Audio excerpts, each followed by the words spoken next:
당신과 세계의 현재와 미래를 보는 창 워킹 바이블 TV 워킹 바이블 연구소장 송명동 목사입니다. 반갑습니다. 구독, 좋아요, 알람 설정을 누르시면 새 영상을 쉽게 볼 수 있습니다. 아울러 모든 것은 무료임을 알려드립니다.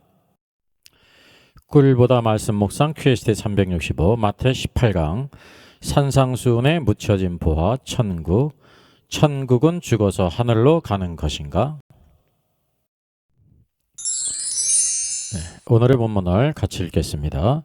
예수께서 무리를 보시고 산에 올라가 앉으시니 제자들이 나온지라 입을 열어 가르쳐 이르시되 심령이 가난한 자는 복이 있나니 천국이 그들의 것이며 애통하는 자는 복이 있나니 그들이 위로를 받을 것이며 온유한 자는 복이 있나니 그들이 땅을 기업으로 받을 것이며 의에 줄이고 목마른 자는 복이 있나니 그들이 배부를 것이며 긍휼히 여기는 자는 복이 있나니 그들이 긍휼히 여김을 받을 것이며 마음이 청결한 자는 복이 있나니 그들이 하나님을 볼 것이며 화평하게 하는 자는 복이 있나니 그들이 하나님의 아들이라 일컬음을 받을 것이며 의를 위하여 박해를 받는 자는 복이 있나니 천국이 그들의 것임이라.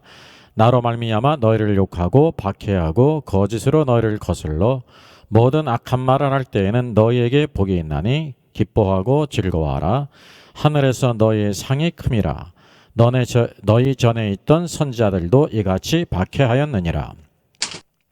키워드를 찾아보겠습니다. 여기 보게 되면 이제 팔복이라고 하는데, 그래서 8종류의 사람이 있다고 생각하지 않습니까? 사실은 9종류의 사람이 있습니다. 그리고 그들에게 약속된 복이 있죠. 제목을 한번 정해보시죠. 12절 모두를 대표할 수 있는 그런 제목을 정해야 합니다. 사실 여기에 가장 적절한 제목은 무엇이냐면 천국은 누구의 것인가 라는 것입니다. 천국은 이런 사람의 것이다 라고 또 이렇게 평서문으로 제목을 정할 수가 있습니다.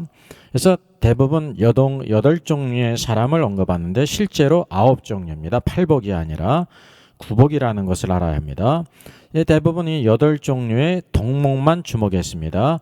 애통하는 자, 심령이 가난한 자, 온유한 자.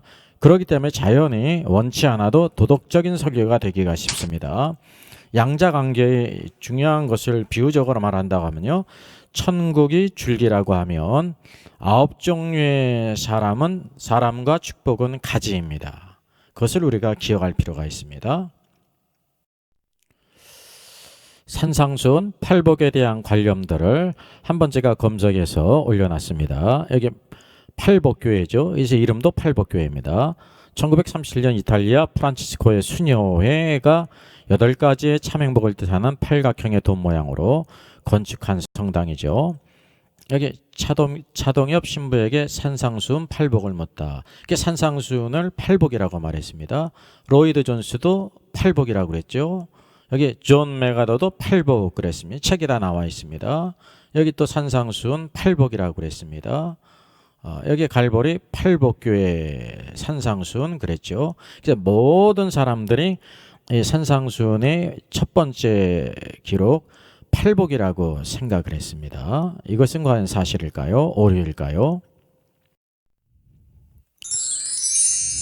네, 산상수훈의 첫 번째 부분의 말씀은 팔복인가 구복인가를 한번 찾아보겠습니다. 이게 단순한 것 같지만 매우 중요한 문제입니다.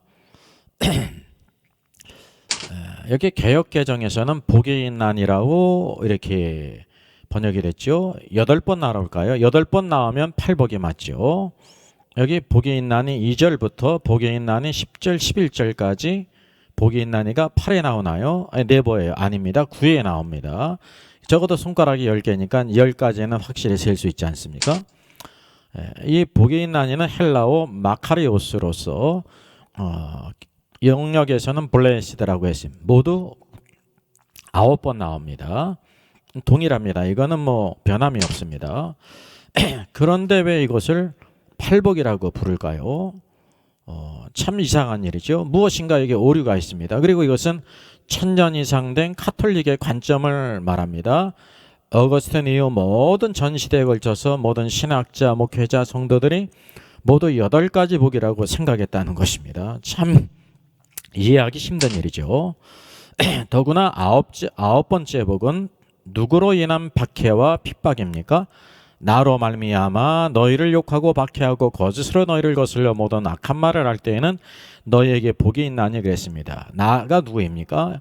예수 그리스도세요. 이 말씀하신 분이 예수님. 나로 말미암아. 사실 여기 성경도 예수 그리스도가 핵심이고요. 여기 구복 산상순에서도 핵심이 누구시냐면 예수 그리스도거든요. 그런데 어떤 이유로 제외됐을까요? 다음에서 관계 있는 것이 무엇인지 한번 찾아보시죠. 1번 미스터 김, 2번 미스터 박, 3번 미스터 강, 4번 미스터리. 무엇과 관계 있을까요? 사실 여기 힌트가 있습니다. 여기 미스터리가 무엇과 발음이 비슷합니까? 미스터리. 이게 비밀이라는 것입니다. 비밀이에요. 이게 9가지를 세는 것이 어렵지 않은데 1000년 이상 팔복이라고 세운 것이 참 미스터리라는 거죠. 우리 성경 전체에서 그럼 이런 것들을 한번 찾아보겠습니다. 성령의 열매가 굉장히 중요하지 않습니까? 그러니까 성령의 열매는 몇 가지일까요? 8가지일까요? 9가지일까요? 같이 읽습니다. 오직 성령의 열매는 사랑과 희락과 화평과 오래 참음과 자비와 양성과 6이죠. 충성과 온유와 절제니 9가지입니다. 이 같은 것을 금지할 법이 없느니라. 9가지라는 것을 우리가 염두에 둬야 합니다. 고린도전서 12장에는 또 성령의 은사가 나와요. 하나님께 주신 성령의 선물들이 있다는 것입니다. 몇 가지일까요? 각 사람에게 성령을 나타내심은 유익하게 하려 하심이라. 어떤 사람에게는 성령으로 말미암아 지혜의 말씀을, 어떤 사람에게는 같은 성령을 따라 지식의 말씀을, 다른 사람에게는 믿음을, 또 다른 사람은 병 고치는 은사를, 또 어떤 사람에게는 능력 행함을, 어떤 사람에게는 예언함을, 어떤 사람에게는 영들 분별함을, 다른 사람에게는 각종 방언 말함을, 어떤 사람에게는 방언들 통역함을 주신다 그랬습니다. 성령의 은사가 몇 가지일까요? 9가지입니다. 이 모두가 9가지라는 것이 성경의 일관적인 것을 우리에게 보여주고 있다는 사실이죠. 성경에서 천국과 성령과 관련된 것 너무나 중요하죠. 9가지라는 것을 보게 됩니다. 확실하죠? 9가지입니다. 그런데 천국에 대한 복을 팔복이라고 하는 것은 오류입니다. 그래서 오류를 내포하고 있다는 거죠. 그래서 마태복음이나 성경 전체에서는 8이 아니라 9이라는 것을 또 이렇게 확증하게 됩니다. 마태복음에 있는 이제 나무를 볼 때에도 9이고 성경 전체 숲을 볼 때도 9이라는 것입니다. 대부분 신학자와 목회자들이 천국에 대한 이해는 무엇일까요? 이 구복에 두 축이 있어요. 2가지 축이 있다는. 첫째는 첫 번째로부터 9번째 이래는 어떠한 자라고 말하고 있습니다. 그리고 둘째는 그들에게 주어지는 복이 있습니다. 복이 있나니 하면서 그들에게 약속된 천국의 복이 있다는 거죠. 그런데 전자, 온유한 자, 화평케 하는 자, 긍휼히 여기는 자, 이런 것들, 이 복이 있다고 하는 데는 관심을 뒀습니다. 여기에 중점으로 모든 산상순의 말씀을 이렇게 해석했다는 거죠. 후자, 어떤 자에게 주어지는 천국의 복을 사실은 크게 관심하지 않았다는 것입니다. 그런 이유가 무엇일까요? 이건 넓은 의미에서요. 사람들에 가려면 천국과 구원을 같은 개념으로 봅니다. 많은 신학자들과 목회자들이요. 천국은 바로 구원을 의미한 것이다. 구원받은 자가 모두 천국에 간다. 그래가지고 천국과 구원을 동일시했다는 것입니다. 제가 말씀드린 가장 큰 오해입니다. 제가 쓴 책 2권에서도 이 모든 것을 말하고 있습니다. 구원과 천국을 다룬 필자에 2책이 나와 있지 않습니까? 저 사람 천국 갈 수 있을까? 또 구원 탈락인가 거짓인가인가는 천국과 이 구원의 문제를 다룬 것입니다. 이것이 결코 동일한 것이 아니라 차이가 있다는 거죠. 그래서 전통적인 천국의 관념이 있습니다. 첫째는 신자가 죽어서 가는 곳이에요. 둘째는 장소적으로 하나님에 계시는 하늘로 간다는 것입니다. 그래서 이런 관념이 어거스틴 이후 오늘날까지 의심 없이 받아들이고 있다고 하는 사실이죠. 만일 이런 관념이 성경의 가르침이라면 산상순 구복에서 언급된 천국과 모순되지 않아야 합니다. 성경 전체의 모든 가르침과 모순되지 않아야 된다는 것입니다. 천국은 죽어서 가는 곳, 장소적으로 하늘로 가는 것이라고 하는데 그것이 맞는지 틀리는지를 한번 증명해 보겠습니다. 그 세례 요한과 예수님이 전파한 메시지가 있습니다. 동일하죠. 회개하라, 천국이 가까웠다라고 말씀하셨습니다. 천국이 가까웠다는 거예요. heaven is near죠. at hand. 가까이 왔다는 것은 그 천국의 도래가 완료됐다는 것입니까? 아니면 아직 도래하지 않았으나 곧 도래한다는 의미일까요? 이게 후자의 의미입니다. 근데 많은 신학자들은 이 단순한 것을 간과했습니다. 천국이 죽어서 하나님에 계시는 하늘에 가는 것이라면 모든 성도들은 죽어서 하늘에 갔다고 믿고 있죠. 그런데 세례 요한이나 예수님은 모두 천국은 아직 도래하지 않았다고 증거했습니다. 얼마나 큰 차이가 있습니까? 단지 천국이 가까이 왔다는 것은 아직 도래하지 않았다는 것을 의미하기 때문이에요. 그래서 이와 같이 천국에 대한 관념과 성경에서 증거하는 바 세례 요한이나 예수님이 전파한 메시지와 일치하지 않은 것은 어떤 의미일까요? 전통적인 천국의 관념이 오류가 내포되어 있다는 것입니다. 세례 요한이든지 예수님의 메시지가 오류가 있지 않습니다. 왜 The Kingdom of Heaven, 천국을 장소적인 하늘에 가는 것으로 간주했을까요? 예, 이 하늘이라는 것은 헬라어 우라노스가 하늘입니다. 그리고 나라라고 번역된 킹덤인데 킹덤은 왕국이죠. 현대어로는 나라고요. 헬라어 바실레이아예요. 이것을 의미하므로 하늘에 있는 나라로 가는 것이라고 생각했습니다. 이것은 비유하자면 무엇과도 같습니까? 돌고래가 영어로 돌핀이에요. 그렇기 때문에 돌고래의 돌과 돌핀의 돌이 같으니까 고래를 영어로 핀이라고 하는 것과 같습니다. 예, 이게 사실은 유머죠. 이런 넌센스가 생긴다고 하는 사실이죠. 예, 하늘이 들어간 단어 중에서 이 소천이라는 것을 우리 신자들이 많이 쓰죠. 그래서 이 소천에 대한 관념을 한번 그릇된 것인지 옳은 것인지 살펴보겠습니다. 소천이란 부를 소자와 하늘 천자가 있습니다. 그러니까 하늘의 부르심이라는 거예요.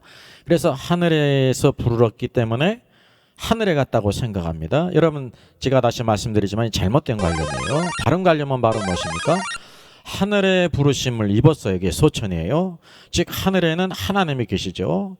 하나님께서 이 세상의 삶을 더 이제 마치고 육신의 장막을 벗으라. 그리고 하나님이 예비하신 낙원에 가라 그런 의미입니다. 소천의 의미는 하나님께서 부르셨다는 것이지 하늘로 불렀다는 뜻이 아니라는 거예요.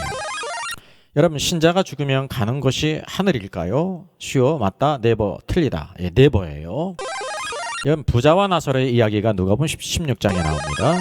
신자인 나사로가 죽어서 천사에 받들려 간 곳이 어디였습니까? 아브라함이 있는 낙원이었습니다. 불신자인 부자가 죽어서 간 곳은 어디였습니까? 음부의 불꽃 가운데 들어갔습니다. 그리고 이 나사로가 간 아브라함의 품인 낙원과 불신자가 죽어서 간 음부의 불꽃 사이에는 큰 시면이 있어요. 구분이 되어 있다는 거예요. 한 밑에 있지만 구분되어 있다는 것입니다. 그리고 또한 십자가 옆에 강도가, 구원받은 강도가 죽어서 간 것이 어디일까요? 주님께서 말씀하셨죠. 내가 오늘날 나와 함께 낙원에 있으리라 말씀하셨습니다. 많은 신학자들이 이 낙원을 천국 3층 천이라고 주장합니다. 여러분, 이것은 인류일까요? 이류일까요? 삼류일까요? 사실 이런 질문에 대해서 인류나 이류나 삼류라는 것은 잘 어울리지 않는 것입니다. 사실 이 가운데 두 가지를 더하면 되는 거예요. 무엇을 더하면 답이 될까요? 예, 이류에 삼류를 더하면 무엇이 됩니까? 오류가 됩니다. 이건 오류라는 것입니다. 예수님과 구원받은 강도는 죽은 후 같은 곳에 갔을까요? 쉬워, 맞다. 네버, 틀리다. 쉬워, 맞습니다. 그런 까닭이 바로 무엇이죠? 예수님께서는 내가 오늘날 나와 함께 낙원에 있으리라 그랬습니다. 예수님이 죽어서 가는 곳인 낙원에 이 십자가 옆에 구원받은 강도도 같이 갔기 때문에 같은 곳에 갔다는 것입니다. 그럼 예수님은 자신이 십자가에 죽으신 후에 어디에 갈 것을 말씀하셨을까요? 그 성경 말씀이 있습니다. 우리 마태복음 12장 40절 같이 읽습니다. 요나가 밤낮 사흘 동안 큰 물고기 뱃속에 있었던 것 같이 인자도 밤낮 사흘 동안 땅 속에 있으리라 그랬습니다. 그래서 요나는 예수 그리스도의 십자가의 죽음과 그 부활을 예표하는 사람입니다. 그게 요나서의 가장 중요한 것이죠. 인자 예수님도 밤낮 사흘 동안 땅 속에 있으리라 그랬습니다. 예수님이 십자가 죽으신 이후에 하늘에 올라가신 것이 아닙니다. 여러분, 예수님과 강도는 내가 오늘날 나와 함께 낙원에 있으리라 같은 곳에 가지 않습니까? 그러니까 이 십자가 옆에 강도도 어디에 갔어요? 예수님이 간 땅 속에 들어갔다는 것입니다. 낙원이 어디에 있냐면 땅 속에 있어요. 여기 원어에서는 in the heart of the earth라고 했습니다. 땅속 심장부에 있다는 사실이죠. 그곳에 가셨습니다. 여기서 요나가 물고기 뱃속에 있었던 것은 과거예요. 왜냐하면 예수님이 계실 때 요나의 사건은 과거이기 때문에 그렇습니다. 근데 인자도 밤낮 사흘 동안 땅 속에 있으리라 하게 될 때 미래로 말씀하는 shall be. 왜냐하면 이제 곧 장차 주님께서 십자가에 죽으시고 가실 곳이기 때문에 그렇다고 하는 사실이죠. 이런 말씀을 통해서 신자가 죽으면 예수님도 죽어서 십자가 옆에 강도가 죽어서 간 것, 모든 성도들이 죽어서 간 것은 땅속 심장부에 있는 낙원이라는 것을 우리가 보게 됩니다. 그럼 천국에 대한 말씀을 구복의 말씀을 적용해서 한번 검증해 보겠습니다. 여기 심령이 가난한 자는 복이 있나니 천국이 그들의 것이미요 했습니다. 여러분, 천국이 그들의 것이며인데 것이며가 시제가 무엇일까요? 여기 영어 성경에서 theos 이제예요. 현재라는 것입니다. 현재 천국이 너희 것이다 라는 의미입니다. 그럼 영에 가난한 자는 천국이 그들의 것, 그 동사가 현재예요. 헬라에서도 에스틴입니다. 에이미 동사의 3인칭 단수입니다. 맞습니다. 동사가 현재라는 것은 천국을 현재 소유한다는 의미죠. 그러면 천국에 대한 전통적인 관념을 한번 적용해 보시죠. 영에 가난한 자는 현재 즉시 천국에 가는 것이기 때문에 즉시 죽어서 하늘의 천국으로 갔다는 의미가 됩니다. 여러분, 이것을 납득할 수 있습니까? 이것이 사실일까요? 아닙니다. 여러분, 성경에서 그리스도를 닮은 사람, 대표적인 사람이 있죠. 오순절 후 베드로는 영에 가난하기 때문에 그러면 즉시 죽어서 하늘에 갔을까요? 쉬워 맞습니까? 네, 틀리죠. 베드로는 계속해서 복음을 전하고 사역을 했습니다. 순교를 한 것은 더 나중 일입니다. 사도 바울은 영에 가난하기 때문에 즉시 죽어서 하늘에 갔을까요? 네, 결코 아니죠. 성경에서 영에 가난하기 때문에 즉시 죽어서 하늘에 간 사람이 한 사람이도 있을까요? 아닙니다. 네, 틀려요. 이것은 전통적인 천국의 관념, 죽어서 장소적인 하늘에 갔다는 천국에 대한 관념이 오류라는 것을 드러납니다. 구복 중에 8번째 복을 한 번 더 적용해 보겠습니다. 의를 위하여 박해를 받는 자는 복이 있나니 천국이 그들의 것임이라 그랬습니다. 천국이 그들의 것임이라. 의를 위해 박해를 받는 자는 천국이 그들의 것이 됩니다. 여기 것임이라는 것은 데어스인데 동사가 현재예요. 여기 마찬가지로 헬라어도 에스트님의 에이미 동사의 3인칭 현재 단수죠. 동사가 현재라는 것은 천국을 현재 소유한다는 의미죠. 그래서 천국에 대한 전통적인 관념을 한번 적용해 보겠습니다. 의를 위해서 박해를 받는 신자는 현재 즉시 천국에 가는 것이니까 즉시 죽어서 하늘에 있는 천국으로 갔다는 의미가 됩니다. 이것이 사실일까요? 아니죠. 오순절로 베드로는 박해를 많이 받지 않았습니까? 제자들이. 그러면 즉시 죽어서 하늘에 갔을까요? 네, 아닙니다. 나중에 순교를 당했습니다. 사도 바울은 박해를 받았기 때문에 즉시 죽어서 하늘에 갔습니까? 네, 아니에요. 결코 그렇지 않습니다. 나중에 순교했습니다. 초대교회 성도들은 많은 박해를 받았습니다. 그러면 즉시 죽어서 다 하늘에 갔습니까? 그런 사람이 한 사람이 더 있을까요? 네, 결코 그렇지가 않다는 사실이죠. 이것은 전통적인 천국의 관념, 죽어서 장소적인 하늘에 갔다는 것이 오류임을 드러냅니다. 우리 마태복음 그 산상수훈에 나오는 주기도문을 통한 천국의 의미를 한번 살펴보겠습니다. 킹덤은 사실은 나라, 왕국이란 뜻이죠. 헬라어 바실레이아예요. 이 바실라의 의미는 왕국, 왕권, 다스림, 통치 그런 의미입니다. 그래서 The Kingdom of Heaven이라는 것은 하늘의 다스림을 받는 나라라는 뜻입니다. 하늘에 누가 계셔요? 하나님이 계시죠. 그러니까 하나님의 다스림을 받는 나라라는 뜻입니다. 결코 장소적인 의미가 아닙니다. 하늘이라는 것은 추상적인 의미가 아니라 하늘에 계신 하나님의 다스림을 받는 나라라는 의미예요. 그래서 주기도문에는 뭐라고 말씀하고 하고 있냐면 나라가 임하옵시며 라고 말합니다. Your kingdom come 그랬어요. 쉽게 얘기하면 당신 아버지의 나라가 임하기를 원합니다 라고 기도하는 것을 주님이 가르쳤어요. 그래서 전통적인 천국의 관념, 죽어서 장소적인 하늘에 가는 것과 일치될까요? 주님은 나라가 임하옵시며 라고 말했습니다. 나라가 지금 하늘로 올라가는 게 아니라 이 땅에 임하옵시며 라고 했다는 거에 전혀 다르지 않습니까? 우리가 하늘에 올라가는 것이 아니라 오히려 아버지의 나라가 이 땅에 임하기를 기도하라 라고 가르치셨다는 것입니다. 그래서 킹덤, 이 왕국, 바실레아의 의미는 왕국, 왕권, 다스림, 통치의 의미인데요. 이것을 적용해 보게 될 때 아버지의 다스림과 통치가 이 땅에 임하기를 원합니다 라는 것입니다. 이것이 성경적인 천국의 의미와 일치할까요? 예, 일치하지 않습니까?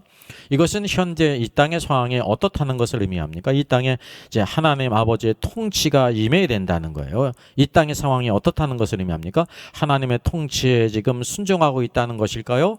하나님의 통치를 불순종하고 있다는 것일까요? 이 땅에는 사람들이 하나님의 통치를 불순종하고 있어요. 예수님을 믿지도 않을 뿐만 아니라 반대하고 핍박하고 있다는 것이죠. 더 확실한 말씀이 있습니다. 그 뒤에 이어서 뜻이 아버지의 뜻이 하늘에서 이루어진 것 같이 땅에서도 이루어지이다. 하늘에서는 아버지의 뜻이 다 이루어졌어요. 그런 것 같이 땅에서도 이루어지기를 원합니다 라고 말하고 있다는 거죠.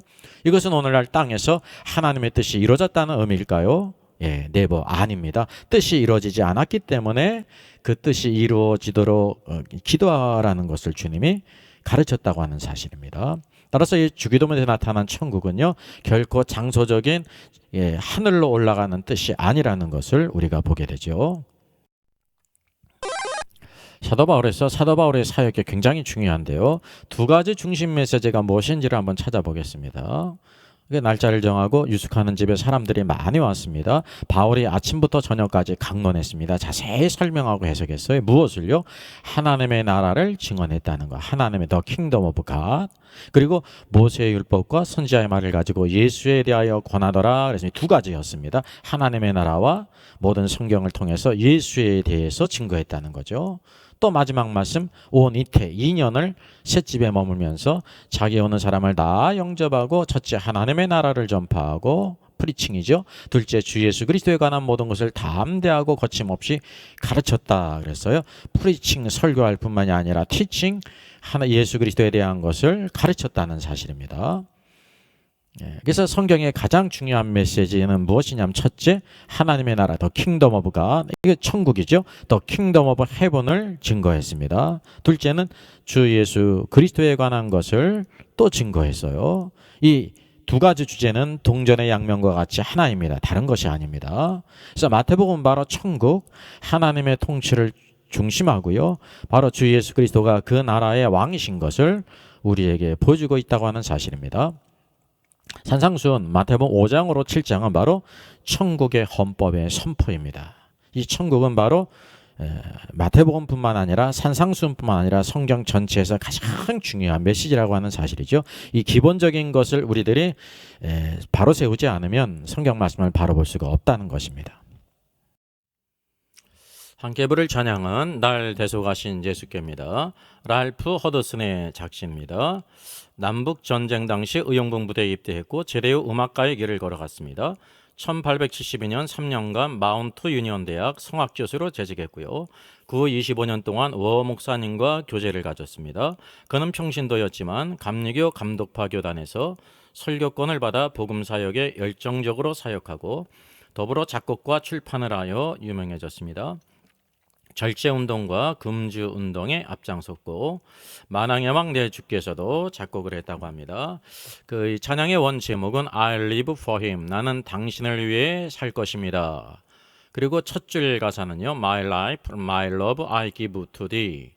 내 생명과 내 사랑을 당신께 드립니다라는 아주 감동적인 찬양입니다.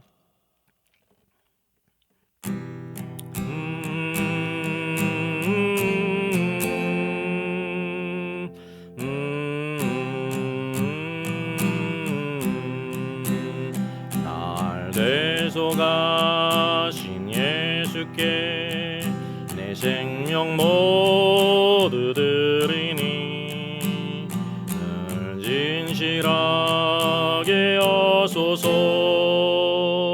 내 구주 예수여, 나 구주 위에 살리라. 내 기쁨 한량 없으니 내 갈 길 인도하소서.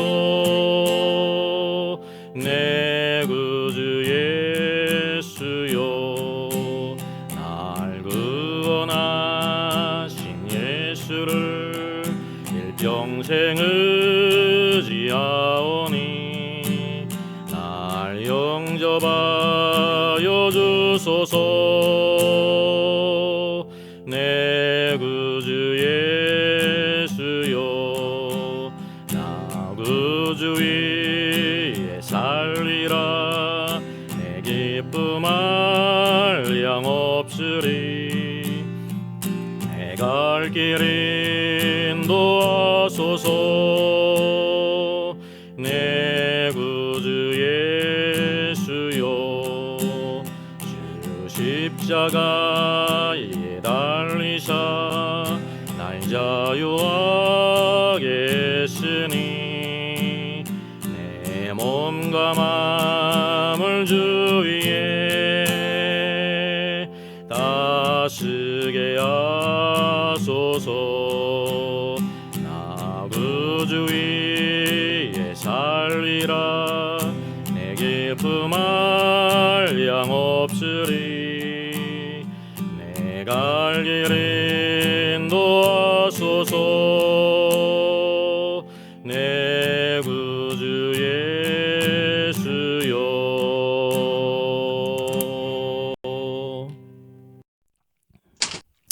다 같이 한 마음으로 기도하겠습니다.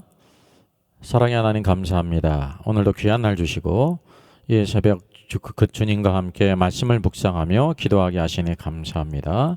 오늘도 우리에게 말씀하셔서 오늘 천국에 대하여 하나님의 뜻에 대하여 축복의 길을 우리에게 보여주신 주님, 오늘도 천국은 오늘도 하나님께서 주신 가장 놀라운 축복인데 천국에 합당한 자가 되기 위하여 주께서 말씀하신 대로 이 구복의 말씀을 늘 기억하면서 천국에 합당한 자로 살게 하여 주시옵소서.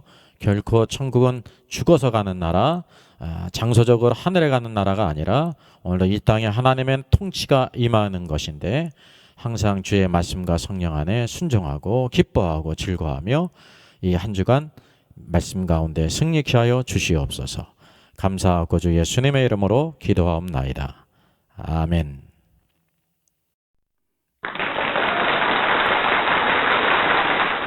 수고하셨습니다. 구독, 좋아요, 알람 설정을 누르시면 새 영상을 쉽게 시청할 수 있습니다. 아울러 모두 무료임을 알려드립니다. 감사합니다.